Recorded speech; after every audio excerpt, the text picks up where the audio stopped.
And welcome back to Cooking with Steve. Today's episode, we're going to S&R to check the selection and compare S&R to Landers. Both of these are membership stores similar to Costco. The similarities end there. It is a large, cavernous store. Everything I went there for was out of stock, which is pretty typical. I was trying to get some cheese, yogurt, frozen blueberries, but then it turned into the normal fiasco of, you can see our cashier not getting a lot of checking done. Now he goes out looking for the manager or looking for an item, now looking for the manager, goes over there, kind of walks in a circle, back over here, finds somebody else. This is just how it happens. And the store is not at all busy, usually is not busy, but it's always very slow. This goes on for a while. Just enjoy the video. It's a good way to learn some patience. I was not expecting things to go smoothly, and I was not surprised. We're going to try to keep this video under 10 minutes. I'm trying to block faces with my finger. That's not working. I'm going to have to put my picture over their faces because I'm not allowed to show faces on a video. The video will jump around a bit because I don't really remember what order I shot this in, and I'm waiting in line with everything going wrong. I was just kind of like, what else could happen? And well, it all did. First of all, they ran out of change, and then so that manager has to bring 30 cents worth of change in a plastic bag, and that's got to be recounted and put into the register. All the coins here in the Philippines look the same. They made new coins, and they either didn't think about it, or maybe it's cheaper to make the 5 peso, the 10 peso, and the 1 peso, and the 25 centavo coin all look the same. I mean, I guess, that makes sense. It makes it cheaper to make them all look the same. And it's difficult to count change. And even young people with young eyes that don't need the glasses can't tell the difference. It's like, but hey, that's how it is. But it's faster to do that than it is when someone takes a credit card out. Because when they take a credit card out, like, that machine's not going to work, your credit card's not going to work, the internet's not going to work, something's not going to work, but it is not going to work with a credit card. And generally speaking, it doesn't. And it's like always a problem. And so you have 3 or 4 managers come out, do nothing, and then the guy pulls cash out and pays cash.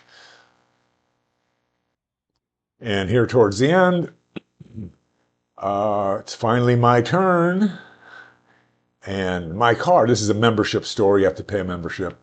It's, I believe, 700 pesos per year.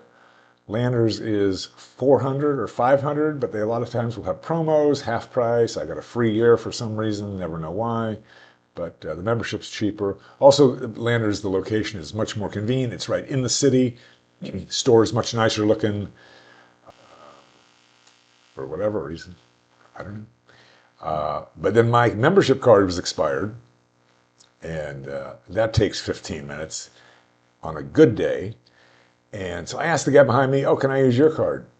And so we don't need to wait. And they're already looking at me, and we're laughing because it's been taking so long. And they go, yeah, sure, good idea. So they give me their card, swipe that, it's expired.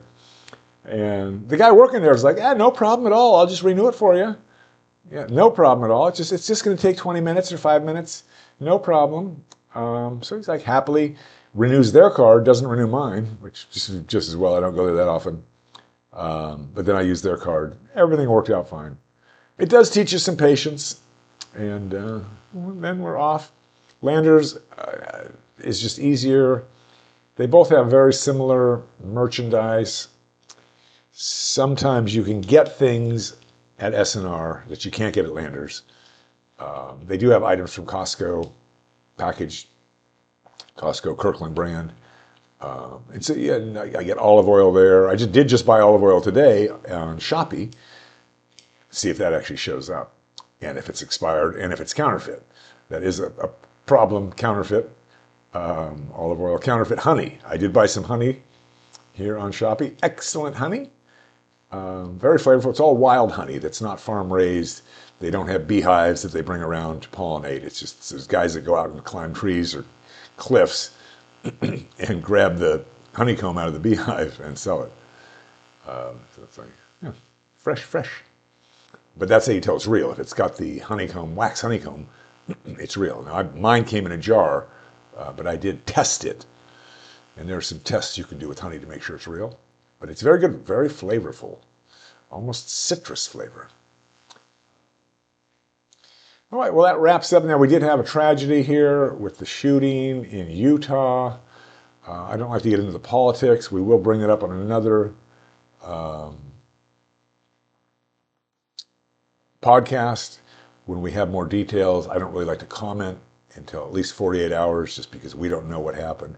But I am wearing my sympathy ribbon, which I think this is trending in the US. You can see it here. The sympathy ribbon. I use my lighting. I have new lighting I'm building right now, but you can see, is that light? I don't even know if that shows up. What a sympathy ribbon. It's simply a Band-Aid, just showing sympathy in opposition to political violence. Doesn't mean I'm for or against whatever he said. I did hear him speak a couple times. Didn't seem unreasonable. Nothing worth shooting somebody over. But and I hope there's not something where I'm wearing the ribbon on the wrong side. Like this side is for pro-shooting, this side's against. But I'm just thinking I am against shooting, under most circumstances. Although we did just do a video last week with the, because there were some trans school shooters. I was just happy to learn that this guy was not trans. He's just an angry person that's misguided. But we do want to give a high five or a thumbs up, get my thumb in here, to the FBI for cracking the case. Although, what's it? Yeah. And the local police, I guess the local police are the ones that actually caught him.